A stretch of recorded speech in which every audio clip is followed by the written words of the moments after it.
제목이 함께 계시며. 네. 우리 새벽에 나누는 말씀하고 이 창세기 39장 말씀이 이렇게 잘 연결되는 것 같아서 제가 간단하게 좀 말씀을 나누고 함께 기도하도록 하겠습니다. 요셉이 형들의 질투, 또 형들의 무지 때문에 애굽에 이제 종으로 팔려가게 되었는데, 또 하나님의 은혜가 있어서 애굽 친위 대장의 집에 이제 팔려가게 되었습니다. 근데 2절 말씀해 봤더니 여호와께서 요셉과 함께 하심으로 그가 형통한 자가 되어 그의 주인 애굽 사람의 집에 있었으니 그랬죠. 그리고 이 뒤에 어떤 얘기가 나오는 줄 아시죠? 보디발의 아내가 요셉을 유혹하는데 그거를 또 뿌리치니까 또 요셉에게 모든 죄를 뒤집어 씌워서 감옥에 갇히게 되었는데, 감옥에 갇히고 나서도 또 한번 39장 23절 말씀을 한번 보실까요? 23절 같이 한번 읽어보겠습니다. 간수장은 그의 손에 맡긴 것을 무엇이든지 살펴보지 아니하였으니 이는 여호와께서 요셉과 함께 하심이라. 여호와께서 그를 범사에 형통하게 하셨더라. 여기도 비슷한 말씀이 나오죠. 범사에 형통하게 하셨더라. 근데 이게 동의가 되십니까, 여러분? 종으로 팔려갔는데 형통하게 되었다 이렇게 얘기하시고, 억울하게 누명 써갖고 옥에 갇히게 되었는데 또 뭐라고 얘기해요? 형통하게 되었다 이렇게 얘기해요. 그래서 잘 아멘이 안 되더라고요. 이게 형통이라면 우리가 그렇게 형통하게 해달라고 기도할 때 이런 삶이 우리에게 실제로 닥치면 여러분 할렐루야 막 아멘 하실 수 있겠어요? 노예로 팔려가고 억울하게 누명 써서 감옥에 끌려 들어가게 됐는데, 그래서 형통은 우리가 생각하는 거하고 좀 다른 개념인가 보다 이렇게 좀 생각하는 게 필요할 것 같아요. 근데 중요한 건 요셉의 삶을 놓고 보면, 지금 그 시점에서 요셉의 삶을 놓고 보면 우리가 쉽게 형통한다 이렇게 얘기할 수는 없지만 요셉 때문에 주변에 있는 사람들은 형통해지고 있다는 것은 분명한 것 같아요. 그렇죠? 요셉이 보디발의 집에 팔려갔는데 보디발이 전혀 자기 집안일을 신경 쓰지 않을 정도로 요셉이 알아서 그 모든 일들을 책임져 주니까 보디발의 입장에서는 일이 형통하게 잘 되는 거죠. 그렇죠? 아무 근심 걱정할 것 없이 자기가 하는 것보다 더 요셉이 맡아서 집안을 돌볼 때 훨씬 집안이 잘 돌아가는 걸 보면 요셉의 인생은 형통하는 것 같이 지금은 안 보일지 모르지만 요셉이 있었던 보디발의 집은 형통하게 되는 것을 우리가 볼 수가 있어요. 또 옥에 갇혔을 때 옥에 갇힌 요셉의 실상을 보면 형통하고 있다 이렇게 얘기하기 어렵지만, 옥에 갇혀서 그 옥을 운영하는, 감옥을 운영하는 그 사람들의 입장에서 볼 때는 감옥에 갇혔던 요셉이 그 감옥의 모든 운영을 지혜롭게 잘 감당하는 일을 했으니까 그 감옥을 운영하는 일들을 통해서 본다면 이건 형통한 게 맞는 거거든요. 하나님이 우리에게 주시는 복, 내 인생이 형통할 수도 있지만 나중에 다 형통하게 될 줄로 믿습니다. 당장은 그게 내 피부로 와닿을지 않을지라도 정말 하나님께서 나에게 은혜 주셔서 지금 형통함을 주실 때 나 때문에, 그리고 나와 함께 계시는 하나님 때문에 내 주변에 있는 사람들이 형통하게 되는 은혜는 하나님께서 반드시 주실 줄로 믿습니다. 근데 나 때문에, 하나님의 사람인 나 때문에 내 주변에 있는 사람들이 복을 받는다. 그걸 오늘 새벽에 나눴던 말씀으로 하면 무엇이 되는 거죠, 여러분? 참된 에덴이 되는 거죠. 그게 참된 에덴이 되는 거죠. 에덴이 뭐라고 그랬죠? 에덴이 기쁨이라는 뜻인데, 그 기쁨의 그 목적이 내 자신이 되면, 좀 어려운 문법 용어로는 재귀적인 용법으로 그게 사용되면 그게 기쁨이 아니라 자기 자신을 기쁘게 하려고만 한다면 그 에덴이라는 단어가 주색에 빠지다, 술과 여자에 빠져서 살게 되다, 이런 단어가 된다고 그랬잖아요. 그렇죠? 진정한 에덴은요, 내 기쁨을 추구하는 공간이 아닙니다. 내 곁에 있는 사람들을 기쁘게 하기 위해 내가 열심히 살아가는 것, 최선을 다해서 살아가는 것, 그때 진짜 그것이 에덴 동산이 되는 거예요. 요셉은 지금 노예가 된 상태이고 감옥에 갇힌 죄수의 상태였지만 그 요셉 때문에 주변에 있는 사람들이 인생의 참된 기쁨을 누렸습니다. 그래서 요셉 때문에 요셉이 존재했던 그곳이 그 사람들 자신들의 노력으로는 경험해보지 못했던 참된 기쁨을 누리는 에덴의 모습으로 바뀌고 있는 것을 우리가 볼 수가 있는 것이죠.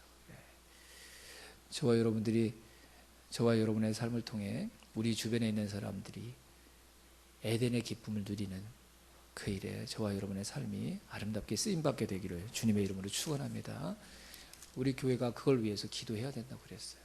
우리 교회가 잘 되는 게 아니라 우리 교회 때문에 주변에 있는 교회들도 잘 되고 주변에 있는 이웃들도 잘 되는, 그들이 기쁨을 누리는 그런 교회, 주님께서 그런 교회 꿈꾸시지 않겠습니까? 우리가 꼭 그런 교회가 되게 해달라고 함께 기도하는 저와 여러분이 될 수 있기를 주님의 이름으로 축원합니다. 하나님께서 함께 하시는 삶의 특징, 제가 39장을 읽으면서 그걸 가만히 보니까요, 요셉과 함께 하시는 하나님이 계시니까 어떤 일이 일어났냐면, 보디발의 집에서도 그렇고 감옥 안에서도 어떤 일이 일어났냐면, 사람을 믿어서 그 요셉에게 모든 일을 맡기는 역사가 일어났어요. 하나님이 함께 계셔서, 하나님이 나와 함께 계신다는 증거가 뭐냐면요, 내가 막 승진하고 높은 자리에 올라가고 이런 게 아니라 누군가가 누군가를 믿어서 그 모든 것을 맡기는 역사가 일어나는 거예요. 하나님이 계시지 않는 곳에는 다 반목, 의심, 갈등, 경쟁 이런 것들만 남아있지만, 하나님이 계신 곳에서는 어떤 역사가 일어나냐면 그냥 의심하지 않고 그 사람에게 모든 것을 맡길 수 있는 신뢰와 믿음의 역사가 일어나는 것이죠. 그게 어디에서 있었습니까, 여러분? 에덴 동산에서 그 일이 있었어요. 온 우주 만물을 지으시고 하나님이 다 우주 만물을 지으셨으니까 누가 주인인 거예요? 하나님이 주인이시죠. 근데 그 하나님이 주인 되시는 하나님의 것을 다 누구에게 맡기신 거예요? 에덴 동산에서 아담에게 다 맡기셨어요. 하나님이 온전히 거하시는, 하나님이 함께 계시는 곳에서 나타나는 역사가 뭐냐면요, 사람이 사람을 믿는 거예요. 저는 우리 교회가 사람이 사람을 믿는 교회가 되기를 주님의 이름으로 축원합니다. 실수하고 뭐 잘못할 수 있죠. 근데 아니야, 뭐 처음에는 다 그럴 수 있지, 다음에는 저 잘할 수 있을 거예요. 그래서 더 많은 일을 맡겨요. 이게 교회 아닌가요, 여러분? 그게 에덴이라니까요. 그게 에덴. 뒤에서 의심하고 이런 게 아니라 믿고 맡기는 거예요. 그래서 처음에는 좀 서툴러서 실수하고 뭐 일이 잘 안 되는 것 같지만 진짜 믿어주고, 그래서 뒤에서 기도해주면 그 사람이 반드시 내가 그 일을 하는 것보다 잘해낼 것이라는 믿음, 사람과 사람 사이에 그런 믿음이 존재하는 곳이 에덴이라니까요.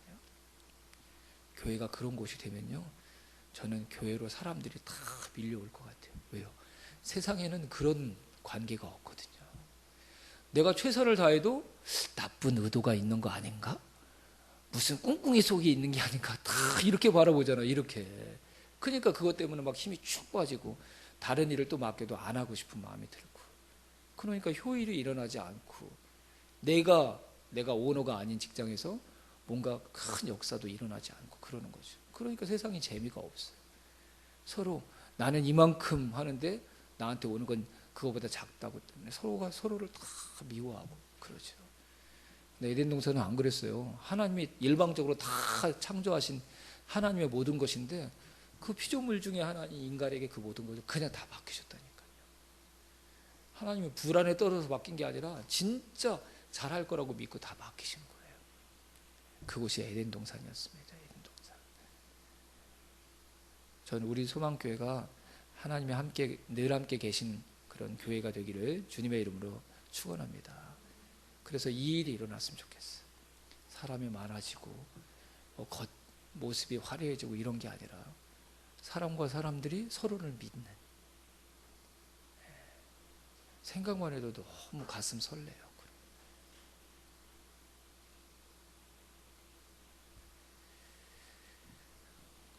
요셉과 하나님이 함께 하실 때 요셉이 가는 곳마다 그 역사가 일어났다니까요. 자신은 종이고 노예인데 그런 자신을 밀어주는 주인 보디발, 자기는 죄수로 감옥에 갇힌 존재였는데 그런 자신을 밀어주고 감옥의 모든 경영을 다 맡기는 역사가 일어난 거죠. 저와 여러분이 어디에 있든지 저와 여러분과 하나님의 함께 계심으로 저와 여러분의 삶의 주변에도 누군가가 나에게 모든 것을 믿고 맡기는 그런 역사가 일어날 수 있게 되기를 주님의 이름으로 축원합니다. 네.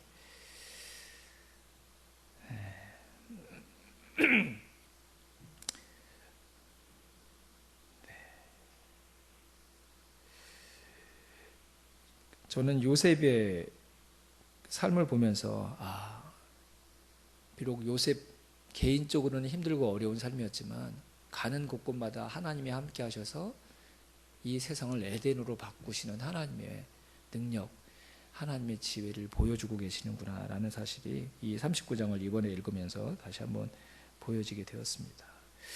자기 형편과 사정을 뛰어넘어 늘 다른 사람에게 기쁨이 되기 위해 요셉이 살아갔기 때문이었습니다.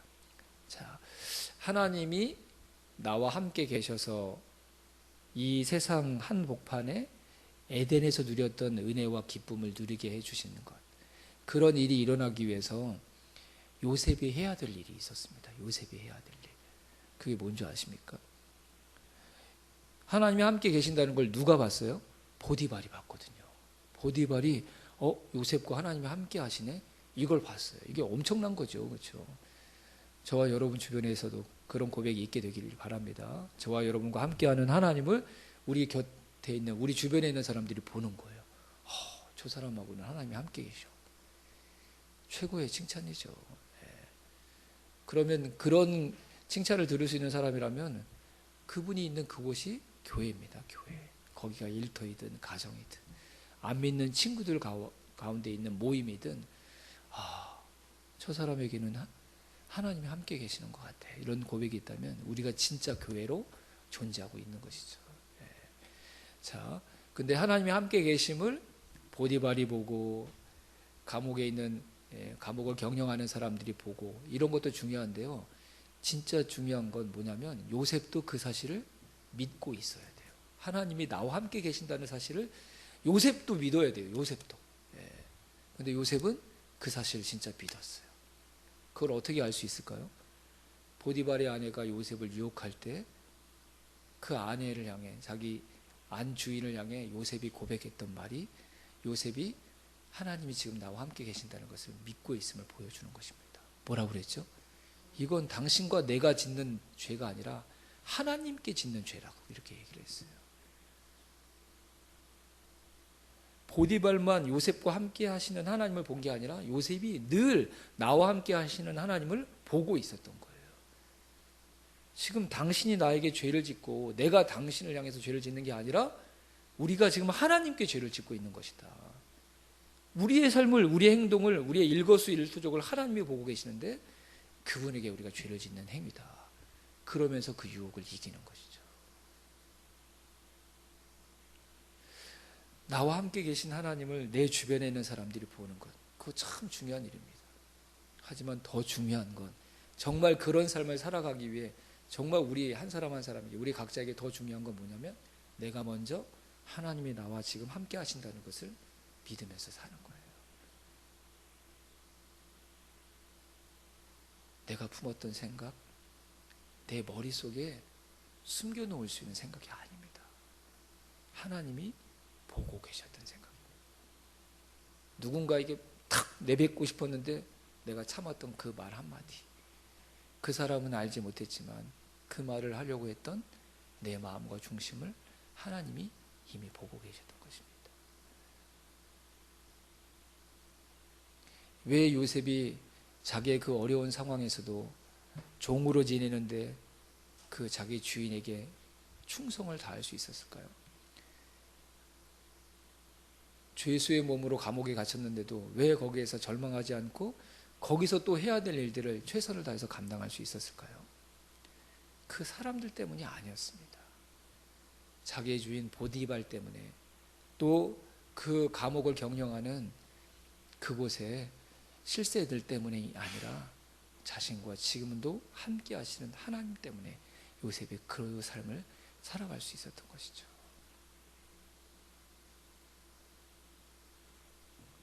내 상황과 무관하게 항상 최선을 다하는 동일한 삶을 살아가니까 하나님을 알지 못하는 사람들도 그 사람의 삶을 다른 사람들과 구별된 그 사람의 삶을 주목해서 보게 되는 것이고, 그리고 어느새 그게 요셉이 하나님 때문에 그렇게 살고 있다는 것을 주변에 있는 사람들이 알아차리게 되는 것이죠. 요셉의 삶에만 하나님이 함께 하시나요? 아닙니다. 저와 여러분의 삶에도 하나님이 늘 함께 계시는 줄로 믿습니다. 저와 여러분의 삶에도 저와 여러분 때문에 우리 주변에 있는 사람들이 형통함을 이 세상 가운데서 누리게 하시기 위해 하나님이 함께 계시고, 내가 그 하나님을 항상 기억하고 바라보면서 살아가기에 이 세상의 그 어떤 유혹에서도 그 하나님을 존중하는 마음으로 그 유혹들을 이겨내어 정말 우리와 함께 하시는 하나님을 사람들에게 보여주는 이 시대의 요셉이 되라고 하나님이 오늘도 그리고 이후로 영원토록 저와 여러분의 삶 가운데 함께 하실 줄로 믿습니다. 이 하나님 때문에 우리가 살아가는 모든 삶의 그 공간과 시간을 에덴으로 바꾸어 갈 수 있습니다. 교회다운 교회로 저와 여러분 한 사람 한 사람이 반드시 세워지게 될 줄로 믿습니다. 요셉처럼 저와 여러분이 살아가기로 하나님 앞에 다시 한번 결단하고 다짐하는 귀한 은혜를 하나님께서 주시기를 주님의 이름으로 축원합니다. 우리가 해야 될 일이 뭐라고요? 다른 사람을 형통하게 만드는 게 아니에요. 지금 하나님이 나와 함께 계신다는 것을 내가 진짜 입술이 아니라 내 마음으로, 내 삶으로 고백하면서 살면 그런 우리의 삶 가운데 함께 하시는 하나님이 우리에게 최선을 다해 살아갈 수 있는 힘도 주시고 또 능력도 주시고 그 마음도 하나님께서 주셔서 우리의 삶에 함께 하시는 하나님이 그렇게 살아가는 우리의 삶을 통해 우리 주변에 있는 사람들에게 보여지는 귀한 은혜를 주실 줄로 믿습니다. 여러분, 이 세상은 지옥과 같습니다. 잠시도 쉼을 누릴 수 없는 무서운 경쟁 가운데 살아가고 있습니다. 내가 생존하기 위해 누군가를 짓밟지 아니하면 살아갈 수 없는 피비린내나는 전쟁터와 같은 그런 삶의 현실입니다. 이런 세상 가운데 에덴을 경험하도록 살아갈 수 있는 그 한 사람, 얼마나 소중하고 아름다운 존재이겠습니까? 저는 예수 그리스도를 모신 그리스도인 한 사람 한 사람이 바로 이 전쟁터와 같은 시궁창 냄새로 가득한 이 세상 가운데 에덴을 새롭게 세워나가는 사람들, 그들이 바로 그리스도인들이라고 믿습니다. 저와 여러분을 통해 이 세상 곳곳에, 아니 저와 여러분이 존재하는 모든 시간과 공간이 에덴으로 바뀌는 역사가 일어나기를 주님의 이름으로 축원합니다. 이 시대의 요셉으로 살아가고 싶다고 하나님 앞에 기도하고, 지금 분명히 나와 함께 계시는 그 하나님, 우리가 늘 바라보면서 살아갈 수 있는 믿음의 눈을 우리에게 달라고 우리가 기도하는 이 밤이 되기를 주님의 이름으로 축원합니다. 자, 우리 새벽마다 부르는 찬양이 있거든요. 임재. 우리 하나님께 함께 기도하기를 원합니다. 하나님, 우리 소망교회가 늘 하나님을 향해 하늘문이 열려있는 교회가 되게 도와주시옵소서. 주의 이름으로 가득한 교회가 되게 하여 주시옵소서. 인간의 이름이 높아지지 않는 교회가 되게 도와주시옵소서. 나의 형통함을 자랑하는 교회가 아니라 우리 곁에 있는 사람들을 형통하게 하는 진정한 에덴의 사람으로 살아가는 그런 교회가 되게 하여 주시옵소서. 하나님을 이용해 나를 드러내는 교회가 아니라 나와 함께 하시는 하나님을 세상이 보도록 우리 자신을 늘 낮추는 그것을 기쁨으로 여길 줄 아는 교회가 되게 도와주시옵소서. 나를 기쁨의 목적으로 세우지 않게 도와주시고 내 곁에 있는 사람을 기쁘게 하는 것, 그것이 내가 감당해야 될 나의 사명이라고 고백하는 그런 귀한 마음을 가진 이들로 가득한 교회가 되게 도와주시옵소서. 하나님, 우리 소망교회 때문에 이 주변에 있는 사람들이 예전의 기쁨을 누리게 도와주시옵소서. 살아계신 하나님을 보게 하여 주시옵소서. 우리 교회가 그런 교회 되게 하여 주시옵소서. 우리 믿음으로 주여 한번 부르고 교회를 위해서 함께 기도하겠습니다.